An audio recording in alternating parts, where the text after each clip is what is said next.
Yo, what is going on, guys? And in this training, we're going to be diving into a little bit more advanced side of copywriting. This is really where we start to get into consumer psychology and opening up into one of the principles inside of it called redefinition, which is realistically probably something that you have done in the past or you've definitely seen, but you just maybe never have been actually conscious to the methodology behind it, that there is an actual methodology to redefining words or perspectives or objections that appear in prospects' mind. And in copywriting, if you can actually get good at redefinition, you'll actually find that you start to uncover objections in your prospect's mind before they even start to have it, right? This is some psychological voodoo, jujitsu type stuff, right? So let's go ahead and dive in, starting off with the concept of what is redefinition. And redefinition, according to Eugene Schwartz, is essentially the process of giving a new definition to your product or service, right? It says that this product or service is this rather than that. And of course, this is from the legendary Eugene Schwartz, and it's a principle that I've studied a lot from him and really trying to break it down. And so I'm going to show you today how you can start jumping into redefinition, start using it in your marketing, and ultimately start performing some Jedi mind tricks inside your ad copy. So let me go ahead and move this over to here. I think it'll be less disruptive in this training. And let's dive in. So there are three ways that you can really start the redefinition process. There's the simplification, there's escalation, or there's price reduction. These are the three different ways that you can really go about redefinition inside of your ad copy.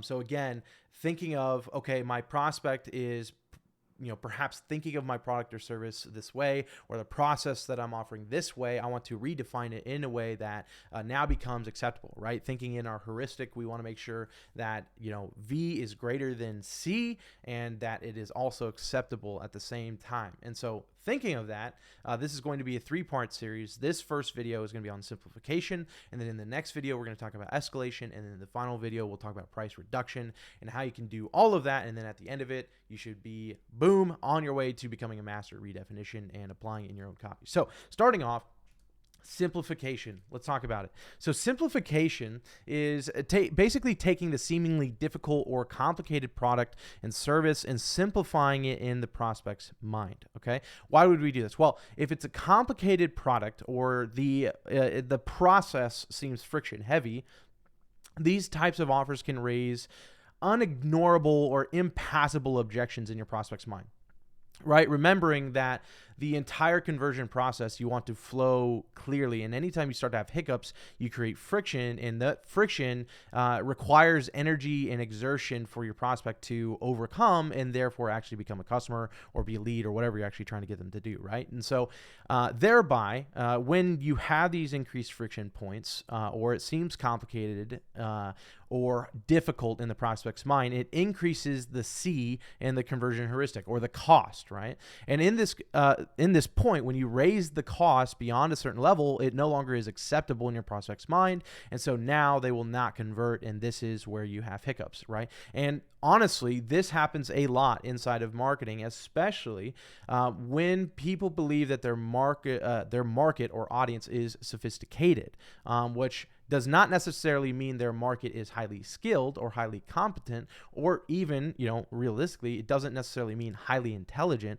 It just a highly sophisticated market means that you have a lot of competitors, that your competitors have shown them a lot of claims, a lot of promises, a lot of mechanisms, right? So it is a common mistake that I think marketers do not think about often enough, is how do we simplify this in our prospect's mind? And so I have some examples for you on simplification that you've probably seen before, right? You've probably seen, 15 minutes can save you 15% or more on car insurance, right? That is a simplification type of headline. Obviously, there are many steps that go inside of those 15 minutes, right? It's not just, you just wait 15 minutes and all of a sudden you save 15% or more on car insurance. You have multiple steps. You've got an application process. You might have to speak to someone. It might have to send you an email based on its calculations with you, right? But they are simplifying the value propositions, simplifying their headline to make it feel less friction-y inside of their insurance, right? You've seen these commercials, and they can't just tell you, well, fill out an application, and then we're going to shoot you an email, and then we're going to call you, and then we're going to confirm your information, and then we're going to adjust your insurance rates. They can't just say that because it's not a sexy headline. So they simplified it down to 15 minutes can save you 15% or more on car insurance, right? Another example would be 10 minutes per day for rock hard abs. Right? This is massive in the fitness industry of simplification, because in the fitness industry, to get your prospects to understand, even 10 minutes per day, people don't go work out for 30 minutes a day, because there's a lot more to losing weight or having rock hard abs than just the 10 minutes per day. It's 10 minutes of crunch, crunch, crunch, crunch, crunch, crunch, right? So it's a great marketing approach to simplify. Again, reduces the cost in your prospect's mind. They're much more likely to convert or at least move to the next step, because the cost has been reduced, or it's been simplified in a way that it does not overcome the acceptability ratio that they need, right? This last example is a great example. This is actually from the book Breakthrough Advertising. I believe they have a whole section on redefinition. You can go read this if you want to read this in detail. This is kind of like taking the best and giving it to you. And if you want the footnotes, you can go read it. But essentially, in the book, he talks about this, and I'll read this for you guys. 5 minutes a week for perfect reception. Remember, now the time frame of this is Eugene Schwartz, so this means this is back, people were just getting TVs. This is way back in the day. Okay, so I want you to remember that this is not to modern people. This is to people back 60s that are trying to get their TVs fixed, because back then only certain people could have TVs because they were so expensive, and then when you did have them, you had to make sure they were maintained correctly, because they're not like today's TVs where they pretty much never need maintenance. So keep that in mind. All right, now let's dive in. 5 minutes a week for perfect reception. These TV experts have discovered that your TV set is a great deal like your body in this respect, that it gives you warning signals before it has a major breakdown. For instance, after your set was installed, it probably played perfectly. Sorry, it has the Y cut off. Played perfectly for the first week, but then it began to suffer from the vibration, the jarring, the interference of other electrical appliances in your home. The picture might suddenly begin to flop over or flicker. Lines may appear on your screen. Now, and this is very important, if you had the knowledge to quickly make a few minor adjustments on the outside controls of your set, then you could correct those symptoms. You could keep that set playing perfectly, and you could prevent major breakdowns in exactly the same way they have prevented these in these manufacturers' tests. If you do not have this knowledge, if you do not make these adjustments, then your set will weaken, and you will get consistently bad picture, and you will have to call a repairman. Wow, sorry. Jumped around there a little bit on that. Some of these words are cut off. Their letters are cut off, as you can see here. But anyway, there's a lot to break down inside of this ad. And what I love about examples like this is it forces you as a marketer to actually break down what you're reading. And I think the more you can do this, in all advertising and break them down and actually pull out the mechanics of these ads from incredible writers like Eugene Schwartz or Gary Halpert. There's so many good copywriters, but breaking down their copy, you can get these little nuggets from them. And so I've kind of distilled this ad down, and I want to pull nuggets from it. And I've written an example just so you can kind of see its application. All right, so let's kind of start in with first, before we jump into the example, what is the formula that you can follow to start your simplification in your ads, right? In your copy, in your marketing. The first thing I want you to do is you want to identify the core belief that your prospect currently has that would cause friction in them believing your claim, right? So I want you to think about your product. If you have a product that has any kind of, it's a little bit complicated, it requires a little skill. It's not just like a product anyone off the street can pick up and use and get success. Or it's not something that people believe that they can walk off the street, pick up, and have success. Because ultimately, that's the most important fact. It doesn't actually matter if your product is easy to use. If it's not common knowledge that it's easy to use, then it does you no good. Right? So this is really, simplification comes down to, and what most marketing comes down to, what people believe rather than what is, okay?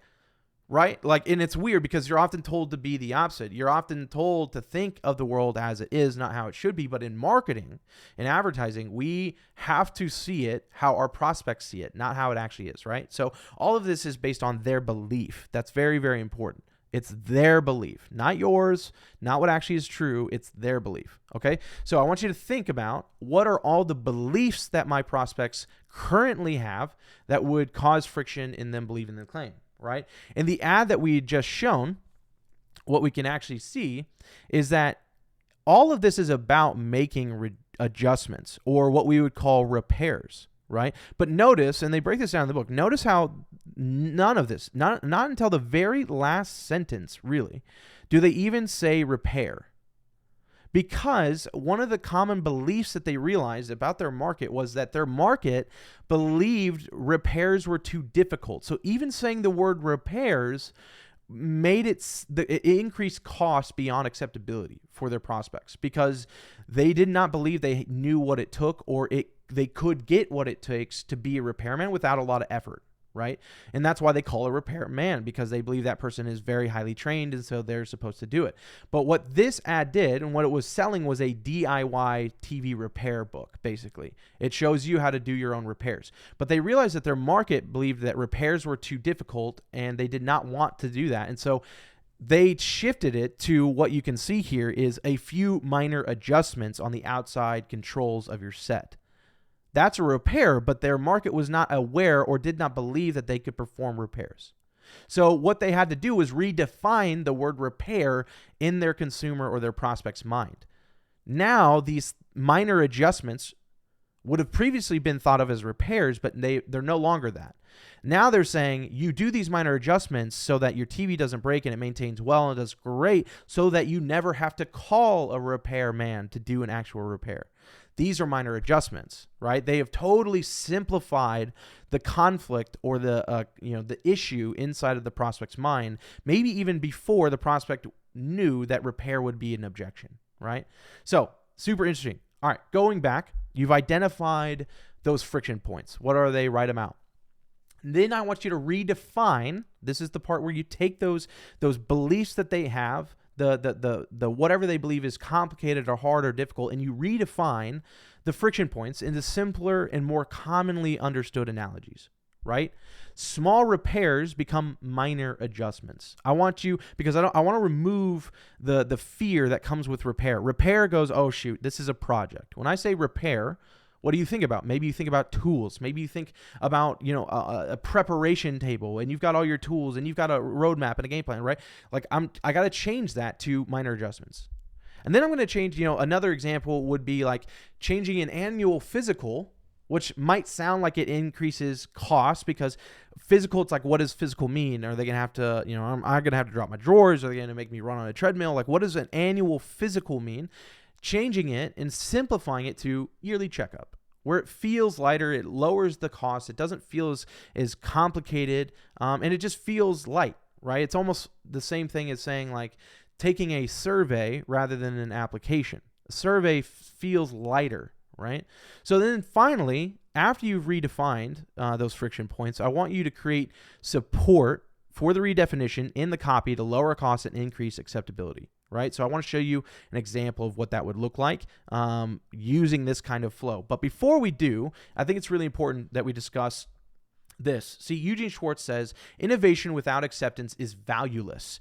The more people know that something is difficult, the more revolutionary and therefore different your product is, the more resistance you will meet from them in accepting it. And this is huge, because as you go into redefinition, you're going to start mechanizing a lot of what you do. And we haven't talked about mechanisms yet. You will soon. But when you're trying to simplify things, we oftentimes will try to come up with IP or a mechanism that will support our claim, or is basically the path of which our claim can be fulfilled. When you do that, you need to be careful, because the more you increase the innovation side of your mechanism, the more you introduce a bigger claim on something that people commonly believe is difficult, the harder time you are going to have getting them to accept it. Because the wilder the claim, you must support it with proof. And the more innovative your redefinition is, then the less likely they are to accept and believe it, which destroys all of it. So make sure you keep that in mind as you're building this out. Okay. Simplification outline example. This is for the example that I've done on this next page. Here's an outline of what we're trying to do, just so you have context of why you're reading. Okay, so the idea and the belief that I believe this market, and I just had fun. This is just an example, but one of the beliefs that I believe that my market has is that they don't believe that they have the skill or the experience to get good results that they need. So they need to hire an agency or a media buyer when it comes to their Facebook advertising, right? They believe you have to have loads of experience and you have to be highly, trained for many years to get good results on Facebook ads. And that's what I'm trying to overcome, right? So this is a common belief that my market has about themselves. I want to redefine some of this friction point into simpler, more commonly understood analogies. So example, to a market that does not believe, if they're not a trained media buyer, right? The idea of building an ad account structure could feel very tedious or very tasking, or very difficult for my market. And so instead of saying that, I want to say training. I'm going to say training in ad account. I'm going to talk about training an ad account, almost like you would train a dog, right? The way you train is, of course, building in the ad account structure, but I realize that my market is not yet in the belief that they can even build an ad account structure. So I'm going to say training. And another one is micro budget testing, which is an example. I don't think I actually used this in the example, but it was another example of simplifying. Micro budget testing, my market would not know what that means, or they would believe that it's too advanced for where they are currently in their media buying knowledge. So instead of saying that, I'm going to say audience farming. Instead of saying creative or audience fatigue, I'm going to say low stamina. And then instead of saying rebuilding an ad account, I'm going to say rebuilding an ad account. I'm going to say, let me add in 3 shifts. Okay. Rebuilding an ad account. Instead of saying that, I'm going to say 3 shifts. Okay. So we've got that. Here's the example. Okay. Here's the example. 3, and I'm going to read this through, and then on the next one, I'm going to break it down. Example, 3 minor adjustments to harness the true power of your ad account. The world's top ad experts have discovered that your ad account is a great deal like the human body in this respect that when it's trained correctly, it can 2x, 3x, and even 4x its current performance. For instance, after you've launched an ad campaign, you may have seen seemingly great results for a few days, but then results seem to take a nosedive. So you launch a new campaign and fall into a never-ending cycle of launching campaigns for a few days of success just to crash or stop working every week or two. This means your account's stamina is low. Now, and this is important, if you had the insight to make a few minor adjustments within your campaign and ad sets, your account's stamina would start to increase and you could avoid those inconsistencies in ad performance and save hundreds, if not thousands of dollars in wasted ad spend.